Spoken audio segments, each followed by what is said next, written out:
Good morning, good afternoon, and good evening, and welcome back to another episode of Top Tier Talk. This week, we found out that Arsenal are going to be top of the tree this Christmas.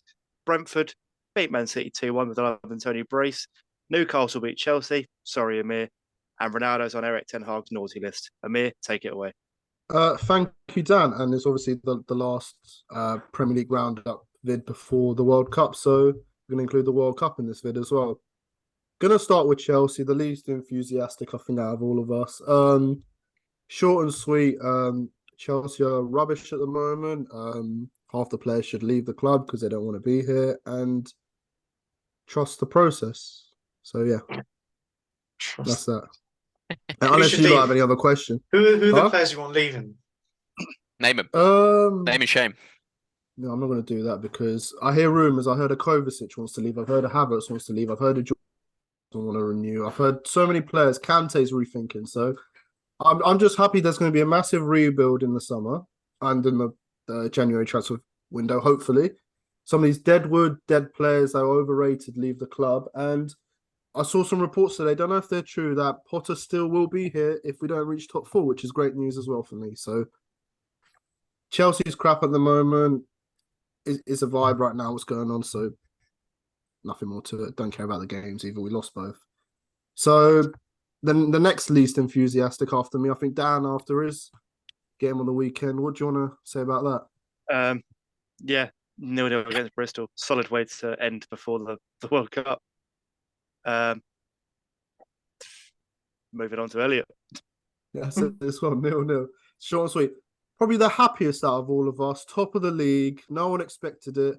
I said in a group chat, probably if Arsenal do win the league, it'll be the next big miracle after Leicester. Obviously not as big, but definitely up there. Why are you looking at me like that unless you want to challenge it? But you're buzzing right now. Top of the league. Man City lose as well. Take it away.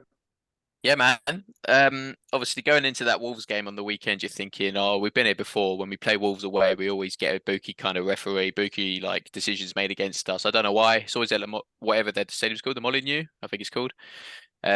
For some reason, whenever we go there in previous games and previous seasons, we always get dodgy decisions. I always relate back to that Willian Jose penalty that David Luiz apparently gave him, which was never ever a penalty. So there was some doubts going into that game. Obviously, I was still confident because we still brought out our strongest team that we have in our current 23-man squad. So, going into that game, obviously Granit Xhaka was ill. Apparently Saliba was ill. There's a few other players that were ill, but we still managed to get a 2-0 win out of that. And as you said, Amir, top of the tree at Christmas. It's lovely stuff. We get to be a happy bunch of fans for the Christmas for the first time in probably a very long time, should I say. I shouldn't even name the amount of years. But yeah, like there's nothing more to say other than Odegaard brace again. Captain material. Everyone seemed up for it. As I said, even Saliba, even though he was ill, still done. Obviously, there's a few mistakes here and there, but it is what it is. Gabriel had him covered. He had a good game. Seems to be the case with them too. Whenever Saliba has a bad game, Gabriel has a good game, and whenever Gabriel has a bad game, Saliba has a good game. So we're all pretty much covered. Zinchenko obviously getting told off by some of our players like Ramsdale and Ben White, basically saying stop making stupid mistakes. It's quite funny, but look, the vibes at this moment is fantastic. You can't really beat it as an Arsenal fan. We've waited for this for a very long time to be top of the tree, 5 points clear at Christmas. It's absolutely fantastic. Christmas come early for us. Nothing more to say than bring on the 26th when we play Brighton, West Ham. West Ham. You've got West West Ham. Ham. Very quickly, what I want to add to you, Elliot, I think now that you're top of the league at the moment, it's going great. I think you, as a fan base, should obviously expect some signings in January to obviously keep up with City. Any players or any positions we've obviously spoken about before, you definitely want reinforcements or additions in that you think will 100%. help you compete with City. Any particular positions or anything? 100%. Definitely the two main positions we definitely need to improve on, and I think obviously I shouldn't say definitely, but more than likely coming to our club in January is that Mudryk guy from Shakhtar. He's obviously, I think, a 50-60 million pound winger who we can have a very good backup for. Obviously, like as you said, if like one of the likes of Jesus Saka or Martinelli get injured, then he comes into play because he's absolutely fantastic. Also, I'd like to say that Emil Smith-Rowe's coming back to plan obviously in January as well. He's now injury free, so he'll be back to training while everyone's at the World Cup, which is great news. We also need to sign a solid, I'd say, number 8 midfielder.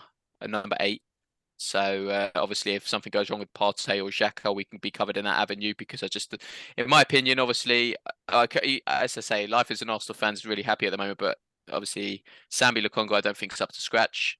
So I think we just need to bulk up that avenue of everything. But other than that, obviously, I think everything's pretty much covered. We've got 2 good left backs. We've got Ben White at right back and Tomiyasu. We've got Gabriel and Saliba. Obviously, I know people are going to be like laugh at me before Rob Holding, but Rob Holding's solid when he needs to be. So yeah, there's nothing really much to complain about. I mean, very quickly to add on, there was a player I saw on the weekend on which West Ham Leicester who's got 6 months left coming into January. Yuri Tillemans, potential one to look out for, especially now you're top of the league. Could obviously may push him to try and get done, which I think will be good for your squad. But yeah, no, you covered everything well, and I guess we move on to the biggest. Well, just before you go, I remember Go you for it. you obviously you just said obviously Tillemans has a year left on his contract. We were linked with him in the summer, just gone, and I think one of the boundaries for him to join us was we need Champions League football. I mean, it's quite a high expectation for someone who's in the Leicester squad right now to say he wants to play Champions League football. But here we are. As you said, he's got 6 months left because next summer he's on a free. I think we should wait until summer to get him on a free because I don't think because Leicester will probably demand like 30-40 million out of the guy for 6 months left on his contract, which we should not pay. I think you've got leverage there because there'd be desperation to get anything out, any money out of him Yeah. instead of paying him for a free. So I If think you've got leverage. I'd say something under 20 million, 25 million, then fair enough. Good Yeah. bolster, but yeah. Definitely. Good player as well, good Prem player. Chavez, I'm going to move on to you now. Obviously, big news about Cristiano. We're going to obviously leave that to after you've kind of just reviewed your games. But Garnacho saving you guys in the last minute. I watched the game. I thought it was a bit unlucky on Fulham. But what's your assessment on them and his performance when he came on, Garnacho? Yeah, he's just bright, isn't he? He's everything a winger needs to be, which is direct, doesn't care, really confident, almost like any youngster should be, just nothing to lose. And he's done it brilliantly.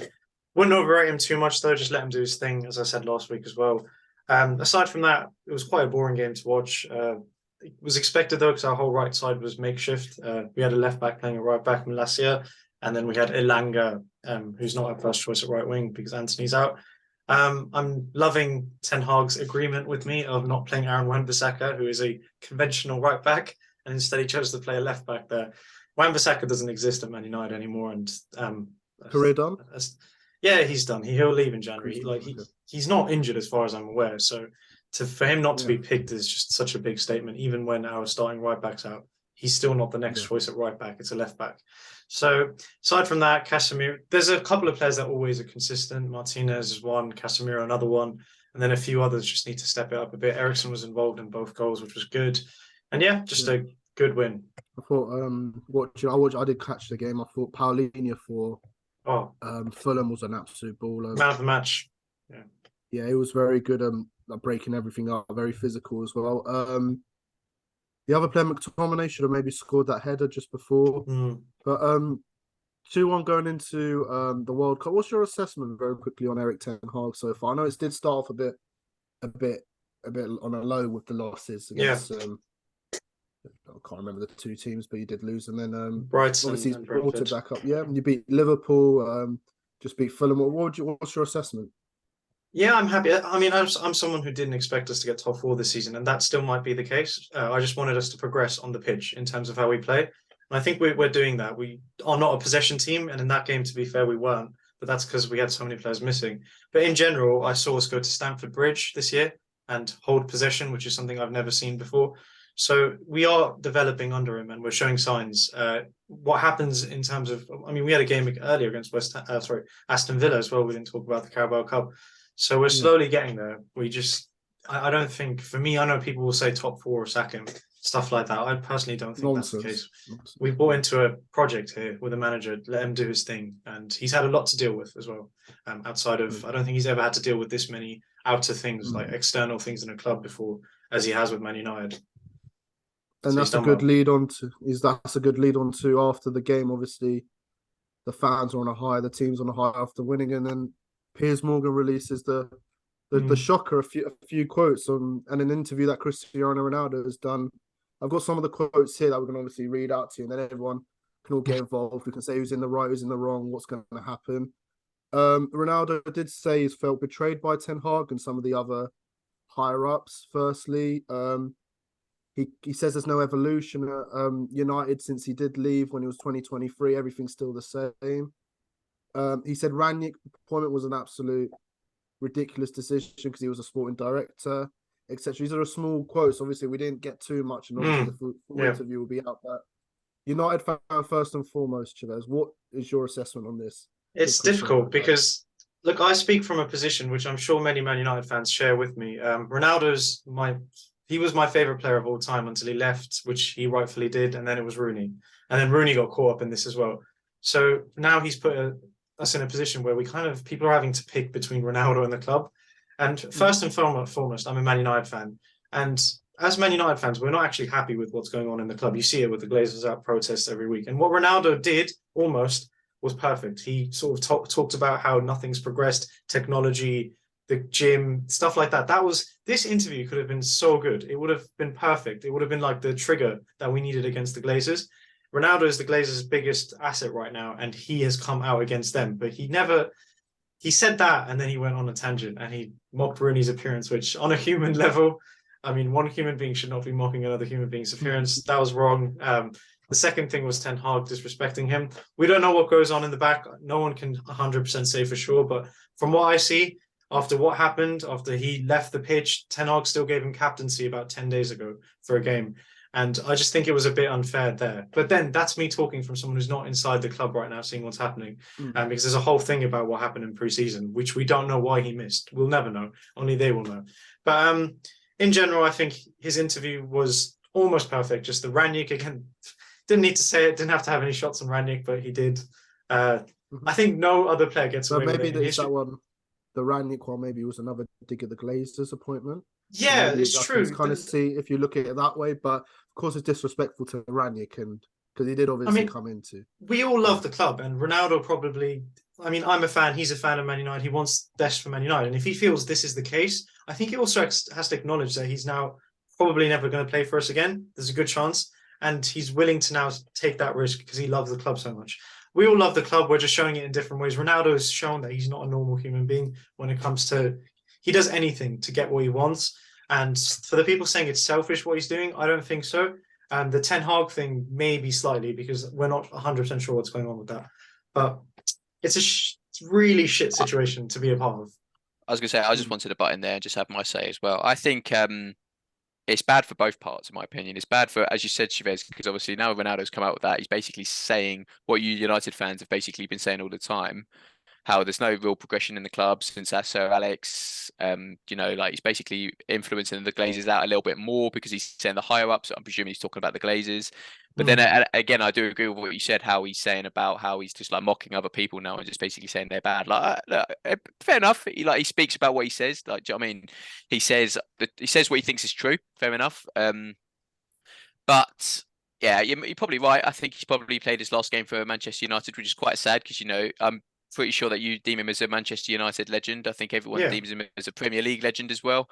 And to hear him go out like this, obviously, just to speak his truth on behalf of how he's been treated at the club is quite sad because obviously you want someone like that to be able to play the rest of his career in a fantastic place, but it seems not to be the case.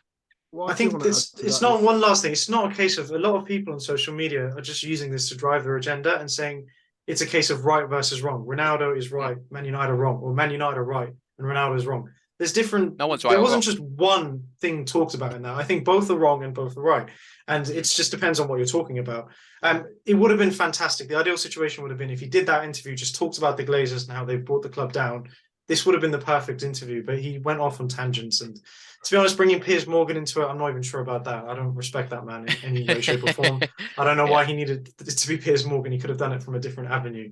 So that was strange as well, but it is what it is. We'll see the full interview. By the way, it's not out as we talk about it. So who knows what? There's 90 minutes.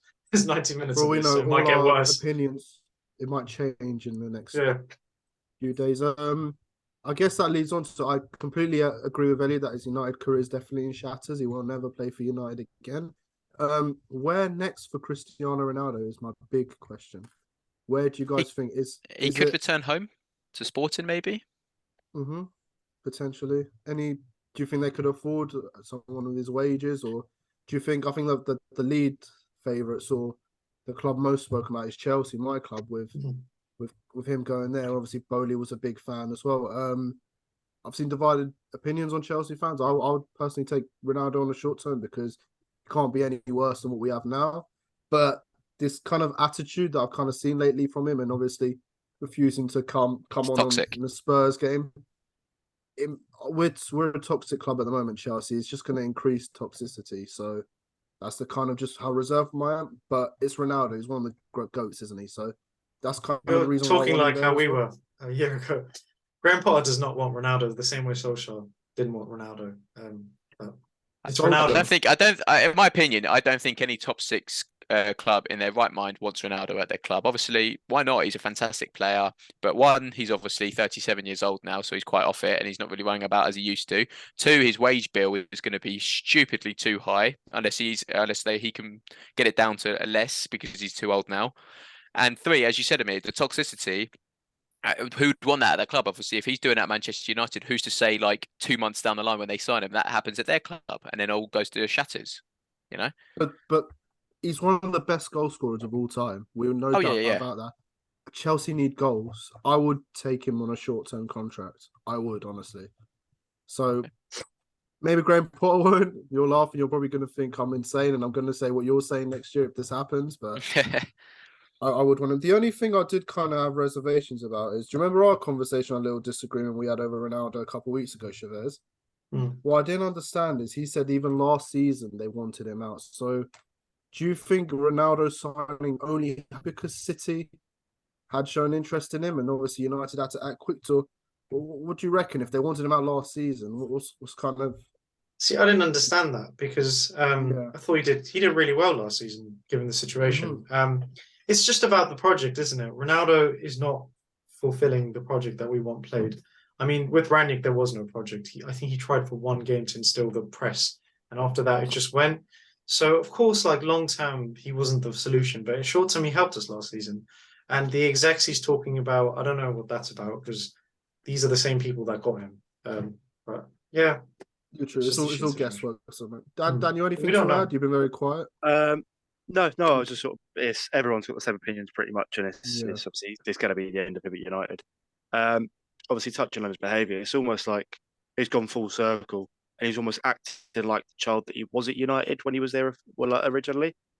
Like his behaviour. But do you think that was provoked by Ten Hag, obviously not playing him against City or not letting him? He's saying he wants him to stay and he's excited to be with him, and then obviously not play him in big games and stuff. Do you think Ten Hag's Ronaldo's also got to know that his time's up as well. I know he's going to. Yeah, we've got to look at Ronaldo on the pitch. Like aside from everything, he's been a shambles on the pitch for us this season, and it's unfortunate. It's not his fault. It's just, as I said, he's getting old. He's deteriorating. So, I'm thinking sort of potentially China or something. Obviously, where the money is. Elliot mentioned the wage bill. He's not going to get what he wants what he's on at United. Sorry, is what he wants. He's not going to get that anywhere else in England or I've seen any of the top leagues. That's where the money is. Or Saudi leagues or Qatar, etc. I guess we're all kind of doing guessworks until the few interviews out, as you said correctly, Chavez. And I think that's a good point to end the Ronaldo conversation there, unless anyone wants to add anything else.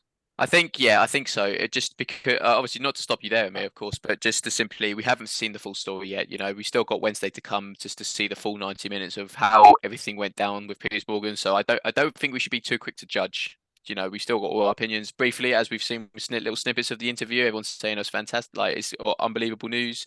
But as I say, like we've only seen snippets, and there might be more to the picture that we don't know about yet. But we have to wait till Wednesday just to judge it. You're right. And I think he picked Piers Morgan because all I see, I follow Piers Morgan on Twitter. All he does is rave about Ronaldo and him being the GOAT. So he maybe loves to stir the pot as well. The questions he was asking maybe a bit easier because like he likes him, etc., etc. But I guess the next big topic we're going to bring up, and obviously the Prem's done now, is World Cup. World Cup's any of you boys got World Cup fever at the moment or not? Or is it just me? I do actually. I played a little bit of the Waka Waka by Shakira, waving flag as well. So you're on it a bit. Down in the spirit, not really, yeah. You know my thoughts on watching England. You're very miserable, yeah. I know. Yeah, what about happens. And then Chavez as well. Who are you supporting for the World Cup? It's a big question. Currently sat in Serbia right now. They're really excited to watch Serbia this year because they actually really have a good team. So fantastic. We'll see. leading to the build up then with the World Cup. England's first game will be against Iran, and obviously I'm Iranian, so I'm going to be the only one back in Iran, I reckon, in this one. But England, let's just talk about England. The squad's out. Dan, you did a little TikTok about it. The rest of us, are we all happy with it? Do you think there's any big key names they left out that should have gone in? Yeah, just Ivan one. Toney, maybe? Tony, yeah. Ivan Toney, yeah. Anyone else? Or Tamori, or do you not think good enough? Tamori, you could argue, but then everyone's obviously got that argument about how you haven't seen a Serie A, so he could perform differently. But then again, he could be in because he's been one of the best defenders for England. Even I know it's even in the Serie A, but he's been quality. He's won the Serie A with AC Milan, and there's no reason why he shouldn't be there, in my opinion. Yeah, and then obviously Southgate saying Tammy Abraham wasn't picked on based on his recent form. I don't know what you're smoking there because If he's basing it on form, I don't know why Tony's not there. Then Maguire's in that squad as well, so I think he's just kind of just cocked up. Yeah, squad-wise, boys, and all the other teams, who do you think are looking like the big favourites for the World Cup? I stand by my multiverse. Yeah, South Americans, yeah, 100%. Brazil. I think Brazil have got a very good squad. They've got a strong squad. Argentina as well. Uruguay as well. Yeah, Uruguay. Suarez is still there. And then Valverde, they have the best midfielder in the world. Darwin. Yeah, Valverde, yeah. Darwin Núñez, got Central C as well. Suarez just won the league in Uruguay as well. And then I'm not sure. Jimenez, that centre back. Yeah, Jimenez. Someone made a good argument as a conversation where they said the South American teams will cope good with this heat, and they're probably why they're favourites. Do you think that's the case, etc., or is it just down to which team plays the best, obviously, or during the climate will obviously have a... I think obviously the fact that the Premier League's just finished this weekend, I think all the, as you said, the cold climate teams have now got to acclimatise in a week to kind of get used to this kind of, obviously, like the whole stadium's AC'd and everything like that, fantastic, but it's still hot. You know what I mean? It's still humid, it's still hot air, you still have to get used to it, you still have to train in it because the training grounds aren't AC'd.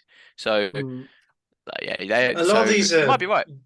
European teams, they're really good, but their managers, I think, let them down. Like, I think Portugal's manager, he's not very good. Didier Deschamps, I don't like him. Gareth Southgate, obviously. But they have the players. They have the Arsenal to do it, but they're not good managers. Yeah, but their managers you're talking about, they did win the Euros with Portugal and the World Cup. That's the Euros. Now they're going to come up against the South Americans. This is where the USA is. Yeah. Fight and win! Yeah, very, very quickly, obviously, England's a team that all of us are going to obviously be watching every game. What is our predictions in that group, firstly? Because we know all the teams in there. Who, Chauvet, starting with you, who's your top four in that, the four positions in that group? I think it'll be England and Wales, I think. Maybe USA, but I think Iran will come bottom. Okay, fair enough. Elliot, who's yours? Same as Chavez, England and Wales. They can interchange between first and second as well. And then Dan? I'll go England and America. America's not bad. I'm going England, Iran. I think everyone's underestimating Iran. I think is Jahanbakhsh still available? Is he still there? Of course he is. He's still there. Iran was in the group of death last World Cup, and they did finish third and drew. And we got Carlos Queiroz back, a United ex-assistant manager. So I don't know. I'm confident we've got Taremi, obviously, doing bits for Porto, but I think I'll go Iran second. But England should finish comfortably. If they don't, you'd hope so. You'd hope. And if they don't, and I think rumour has it Southgate might leave after this tournament, all rumours, unless he obviously wins it, which he won't.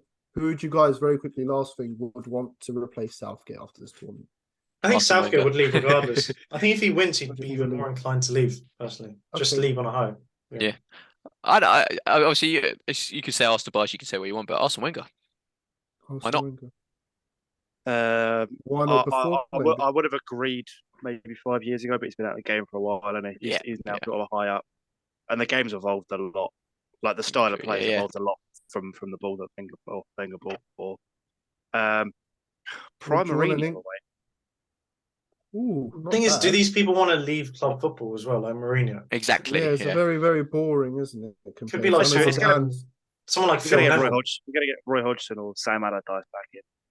Brexit football. Would you want an English manager next, or do you think go international? I'd want a manager that's going to, I don't care if they're English, Danish, Portuguese, French, just win something or do something with this team. Doesn't matter to get cancelled. Tommy T? I wouldn't say no to Tommy T. Tommy T's German manager for England? That'd be very controversial, but Again, that's someone who won't want to give it up, like Mm. club football. But the England squad, there's just so many talented players to work with. That's obviously a big attraction, no? Mm. Pep, Yeah, true. maybe. But yeah, I think And that rounds. it's a lot less work as well. That's true. That's looking at the work aspect of it. Yeah. Yeah. Tuchel's get- gone for the stress. Don't the get fact Javi that the Garcia in press- there. The fact that the press will be on their case every single decision they make, and like Yeah. their mental health and stuff. But yeah, I think that's a good place to round off. The World Cup's here. We're all excited as well. Do a lot of reviews and discussions in the coming weeks. So I think we're going to be doing like reviews of games, etc., combined 11s when big teams play, maybe after round 16, etc. But yeah, I think that's a good place to end it. And World Cup Not- spirit. World Cups. Hopefully Messi wins it. I want an Argentina win. I do. It's in my heart. I think it's in most people's heart that I'm Messi fans. We just want but- Argentina and Portugal. I don't care what Oh, happens is that after your- that. Yeah. The final. Yeah. We would all take Argentina and Portugal. If England, Yeah, you lot 100%. support England, obviously, but if England go out. It's not Dan, if, it's who- when. Dan, would you want that in Portugal Argentina final? Or Football No. deserves it. We deserve it. We No. deserve it. He said no. Do you know how incredible that game would be?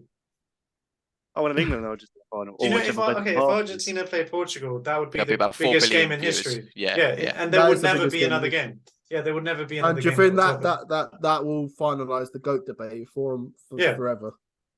Because I One of think them gets the- into the World Cup. That's fine. They'll manage. We've seen it. They'll manage from the side. But like the past has taught us that it doesn't matter what they've done in the past. It will come down on the day. And you know what Ronaldo's like on the day of the final, even when he got injured in the Euros final. So they'll be He up was a for it. manager. It'll be He great.